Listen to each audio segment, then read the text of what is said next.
And welcome to the first annual award. With your host,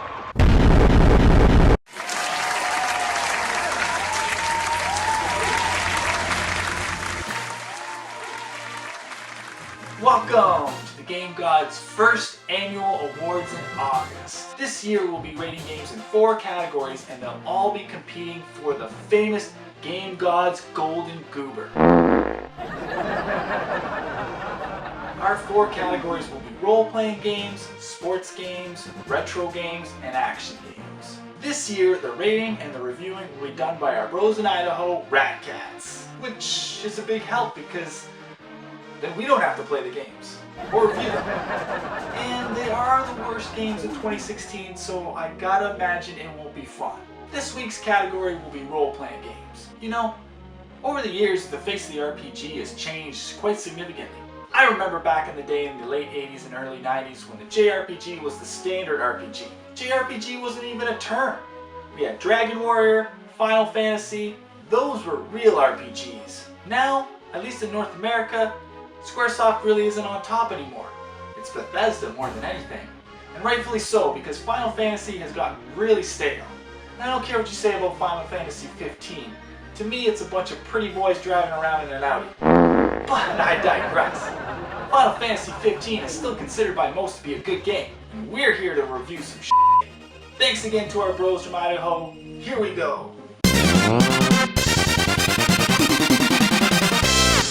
Welcome, ladies and gentlemen, to the annual Video Game Awards in August. I'm Jack Package. I'm Laggy McStagbags. And I'm up, down, left, right, BA Start Jones. But you can call me Casey Jones. And we are your video game reviewers. And today's category is the nominees for the worst RPG of 2016. And these nominees are solely based off of our opinions. So if you don't like it, you can... Are we allowed to say that? And today's first nominee goes to Sword Art Online Hollow Realization. You know, and right off the bat, you can see that this whole plot is just a mess. It just doesn't make sense. Speaking of that, this game's about as good as the second half of the animated space stuff. You know, with the fairies and the tentacles and that one guy. You know, this gameplay, you know, it's about as good as a boring and repetitive version of Xenoblade Chronicles, which it's not. And one thing we noticed is that when you are talking to your friends, something happens. We're not really sure what it is, but it is something.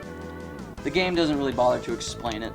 You know, to be honest, this game doesn't bother to explain anything. And when I say anything, I literally mean anything. The little badges, the items, some of the items, it pretty much everything, it doesn't bother explaining. You kind of thought maybe they should have worked on that in the game, but, you know, what can you do? So after careful consideration, we've decided to give this game John Travolta's acting career out of the autism spectrum. Our next nominee is Mega Dimension Neptunia 7, or V2, or whatever they want to call it. This combat looks good. It's not! There's just a bunch of girls in this game. They're all bubbly. But... You know, the characters in this game we noticed right off the bat are pretty annoying, and they are constantly breaking the fourth wall. And while I do enjoy a good fourth wall break, this is just a little too much for me. It's almost like putting too much salt on your corn on the cob. It just doesn't work. No, and we're not too sure about this game. But boobs. Boobs, so many. Lots of boobs. Anime of boobies. Did we mention boobs? Some of these girls are only 16. Breasts. We give this game a dirty gym sock out of a half-eaten Twinkie. Our next nominee is FNAF World. The spin-off RPG to the most overrated horror franchise of all time. Suck it! Welcome to Animatronica. Welcome to Antramanaka. Welcome to Animatronica City. You know what? This game doesn't even know what to call its own world. That's like having a baby and not even knowing its name. Speaking of names, they're not next to the life bars when you're in combat. And they pretty much don't tell you anything in the pause menus. There's no info on the screen at all. Yeah. And because of this, you'd think the game is super hard, but it's not. It's actually really easy. And with that said, we, after careful consideration, have given this game a rating of Being stuck in a saw trap out of forced to going to bingo night with your grandma. Oh, yeah! And the next nominee is The Huntsman, Winter's Curse. Now, we do not have a lot to say about this game, to be honest. I mean, there's no overworld, and the battles and the conversations are simply boring. And you know, the combat is card-based. It's not very fun. It's based off a crappy movie. It's divided into 5 overpriced episodes, because it wanted to be a Telltale game so bad, but it failed. And what else can I say? And with all of that said, we've decided to give this game Christian Stewart's boring face out of a homeless colony under the Golden Gate Bridge. And our last nominee is Crystal Rift. You know how RPGs, you always have the health bar and you can take multiple hits? Crystal Rift does away with that, and you get a number amount of lives, and if you get hit once, you die, and you go back to a checkpoint. Not to mention, you remember that one game for the Atari 2600? The one that we don't talk about? Well, this game's the same way, because you fall in pits again, and again, and again, and again. I mean, the combat is just awful. The virtual reality, which is optional, actually does nothing.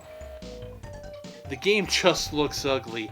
You can't look up or down without the VR. With 20 plus floors, the game gets really repetitive, and your head is always touching the ceiling like you're in a dwarf's closet. With all of that information being said, we have come to the conclusion and have given this game a rating of playing Dungeons and Dragons alone in your parents' basement out of building a peanut butter fort with used peanut butter. And with that being said, our winner for worst RPG goes to Crystal Rift!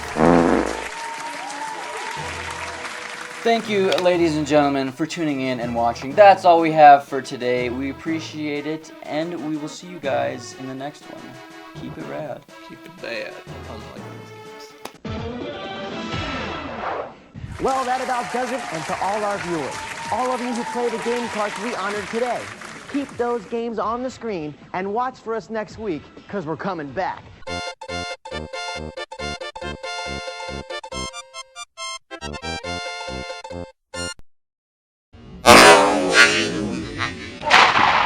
I got it!